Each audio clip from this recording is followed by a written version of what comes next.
Jambo na karibu katika taarifa yetu ya habari ya asubuhi ya leo, ikiwa ni tarehe 25 mwezi wa 8 mwaka 2026, ikiwa itakuwa ni mara ya kwanza kufuatilia habari kupitia mtandao wetu wa YouTube Congo Post News. Kisha unajiabona na comment vile vile una partager ili wengine endelee kusikiliza habari zetu au kufuata habari zetu kupitia mtandao wetu wa YouTube. Wala unaweza kutuandikia kwa namba ambayo inaendelea kuona kwenye video, kwenye picha, na ukatupatia maoni yako au ukatujuza unaendelea kufuatilia Congo Post News ukiwa sehemu gani, na hapo unaweza ukatupatia maoni yako aiza mapendekezo yako. Langu jina ni Idi George Idi Elisha, nikiendelea kutangazia kila siku taarifa zetu za habari kutoka mashariki mwa Jamhuri ya Kidemokrasia ya Kongo. Karibu katika taarifa hii ya habari. Karibu tuendelee na habari kutoka mashariki mwa Jamhuri ya Kidemokrasia ya Kongo, ambako hali usalama katika eneo la Ofamandu wilayani Masisi mkoani Kivu Kaskazini inaendelea kuleta hofu kwa wakazi, huku familia zaidi zikilazimika kuondoka katika makazi yao kufuatia mapigano kati ya wapiganaji wa M23 na wazalendo. Kwa mujibu wa vyanzo vya eneo hilo, siku ya Jumamosi tarehe 22 Agosti mwaka 2026, familia kadhaa zilikimbia vijiji vya Bikunje, Kirambo, Mutindi vilivyoko katika Ofamandu ya kwanza. Wakazi hao walitafuta usalama katika maeneo mengine ya Ofamandu ya pili, ambako walikimbilia bila kujua ni lini wataweza kurejea makazini mwao.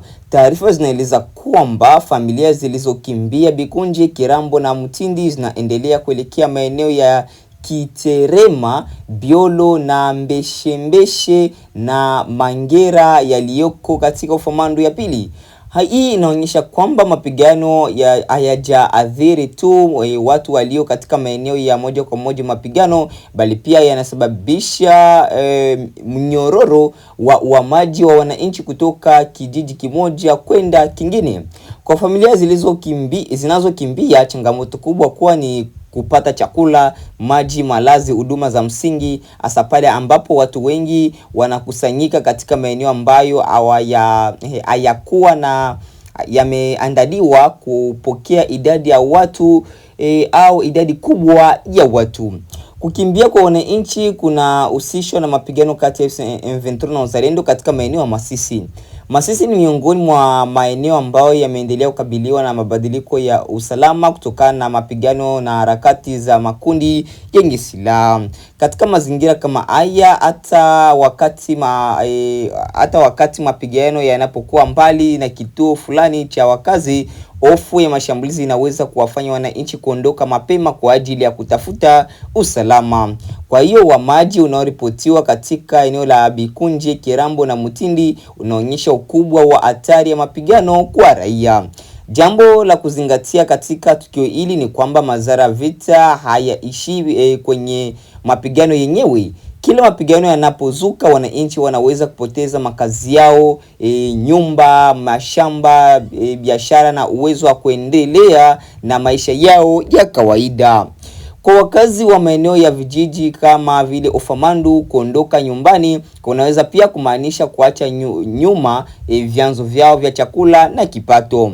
Watu wanaokimbia wanapofika katika maeneo mengine, shinikizo linaloongezeka kwenye huduma za jamii, shule, vituo vya afya, masoko na familia zinazowapokea zinaweza kulazimika kuhudumia watu wengi zaidi ya uwezo wao. Hali hii inaweza kuwa changamoto kubwa zaidi ikiwa mapigano yataendelea na kusababisha mawimbi mapya ya wakimbizi wa ndani. Kwa upande mwingine, uhamaji wa wananchi unaweza kuwa kiashiria muhimu cha hali ya usalama katika eneo fulani. Wakati familia zimeanza kuondoka kwa wingi, mara nyingi zinaonyesha kwamba wananchi hawajisikii salama vya kutosha kuendelea kubaki katika maeneo hayo.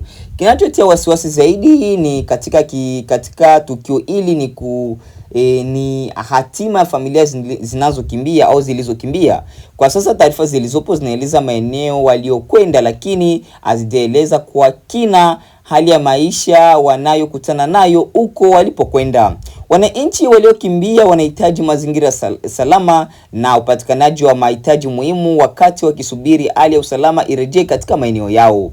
Pia ni muhimu kwamba raia wasiwe walengwa mapigano na kwamba wahusika wote katika mzozo waheshimu usalama wa raia na mali zao.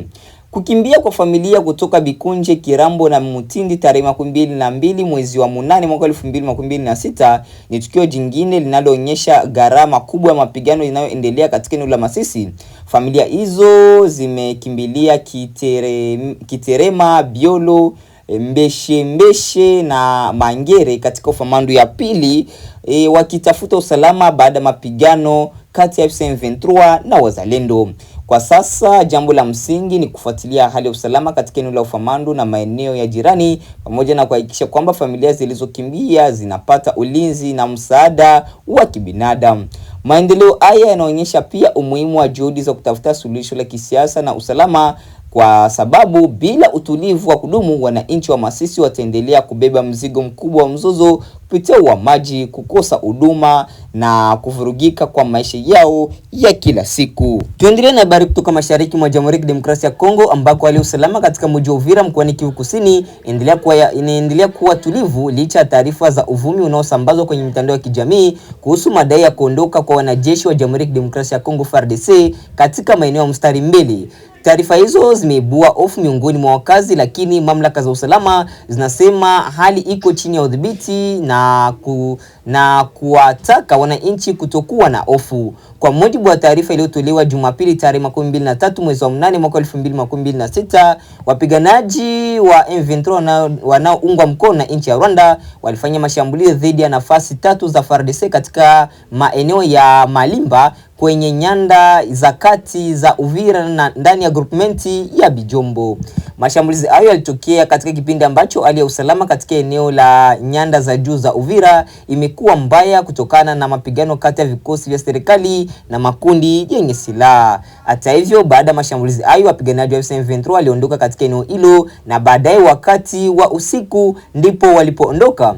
Hivyo taarifa kwamba FARDC imejiondoa kabisa Malimba au kwamba imeacha mstari mbele haujathibitishwa na taarifa hauthibitishwi na taarifa iliyotolewa na mamlaka za usalama. Siku ya Jumatatu tarehe 24 mwezi wa 8 mwaka 2026, FARDC ilifanya operation ya kawaida ya kubadilisha kikosi kilichokuwa kimepelekwa huko Malimba.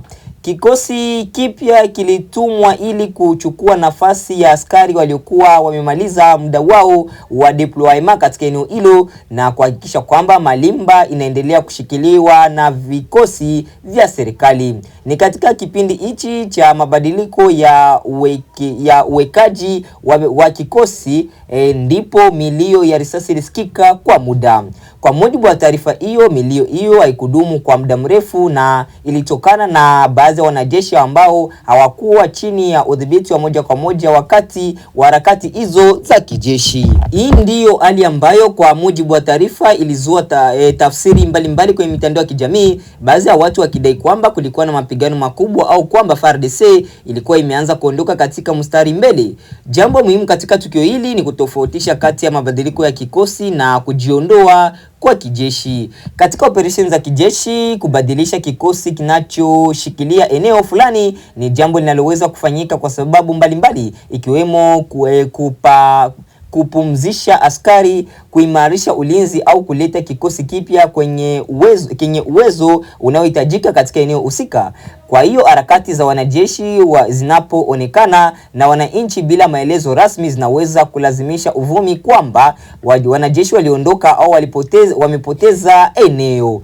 Katika mazingira ya vita, taarifa zisizothibitishwa zinaweza pia kuongeza hofu miongoni mwa raia, hasa katika maeneo ambayo tayari yamekuwa yakikumbwa na mapigano na uhamaji wa watu. Kwa upande mwingine, ukweli kwamba M23 ilishambulia nafasi za FARDC huko Malimba siku moja kabla unaonyesha kwamba eneo hilo bado lina umuhimu mkubwa kimkakati.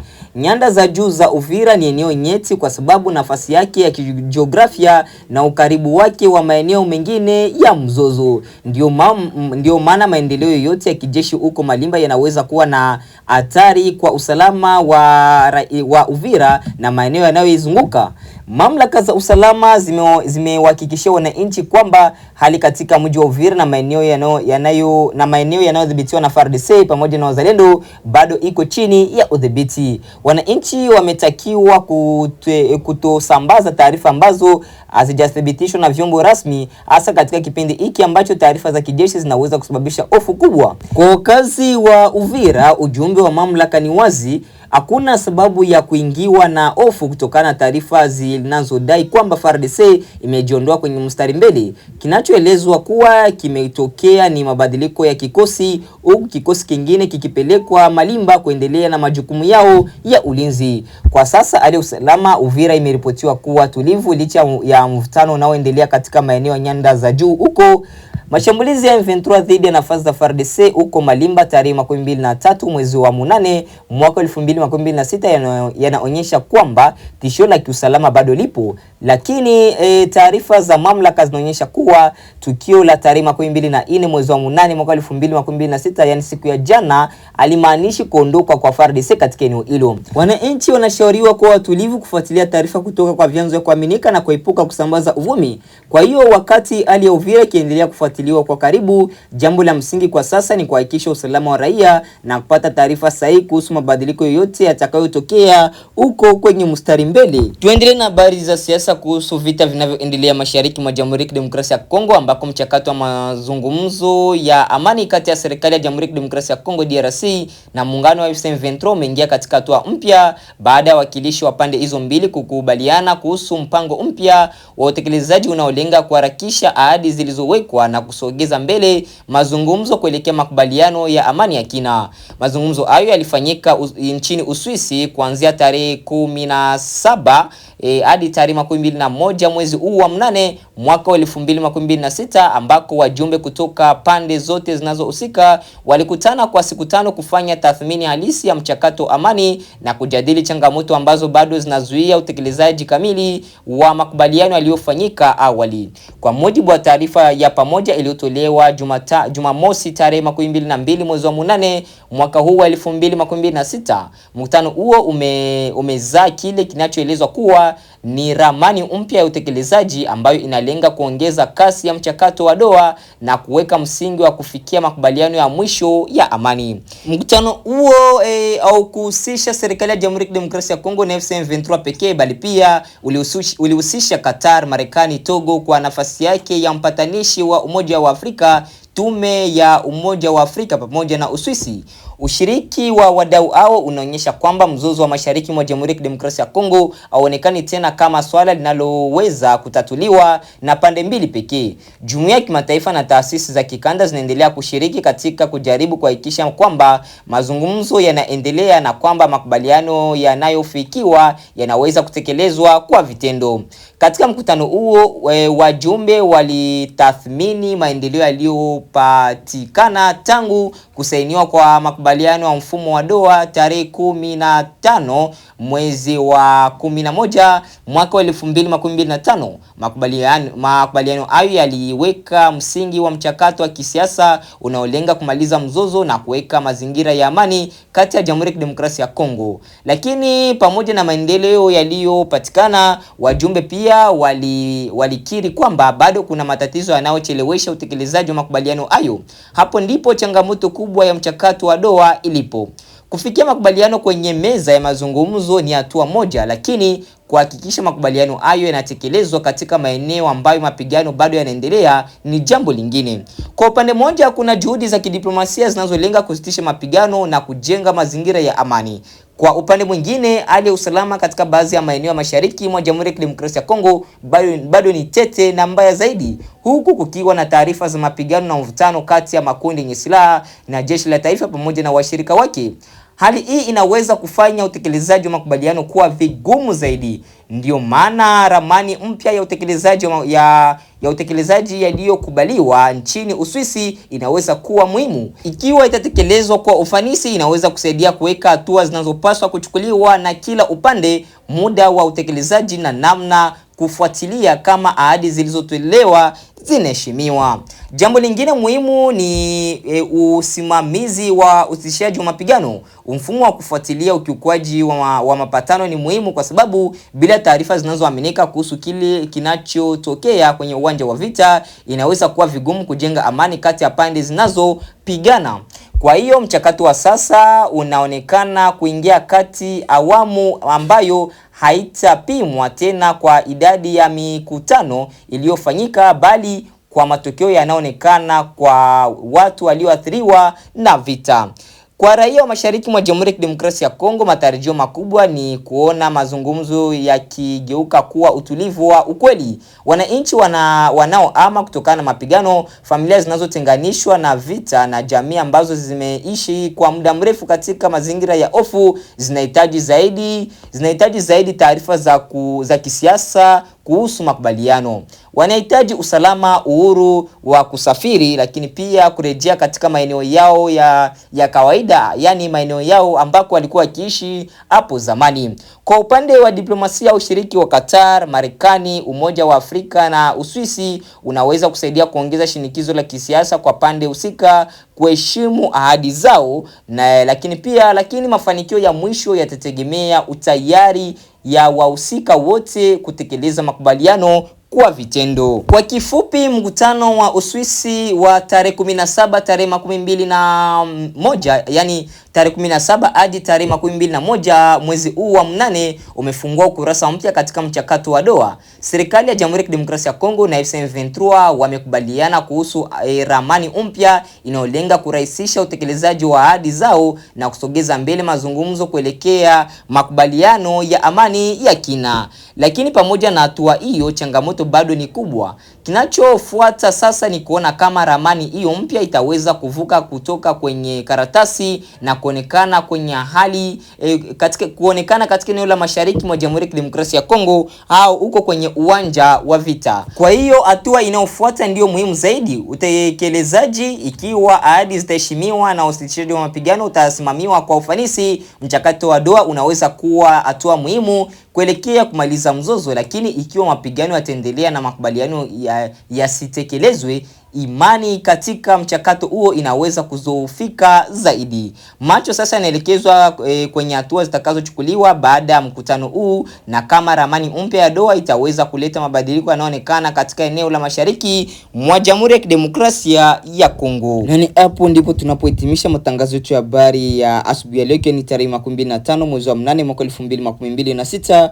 Basi tukutane katika taarifa yetu ya habari ambapo mtaendelea kujua kinachoendelea mashariki mwa Jamhuri ya Kidemokrasia ya Kongo. Na mimi jina langu ni Idi Elisha Idi George, nikiendelea kutangazia kila siku kupitia mtandao wetu wa YouTube Congo Post News. Unaweza kutuandikia kwa namba ambayo inaendelea kwenye video, kwenye picha, na ukatujuza unaendelea kufuatilia Congo Post News ukiwa maeneo gani, na hapo unaweza kutupatia maoni yako, aiza mapendekezo yako. Asante, chao.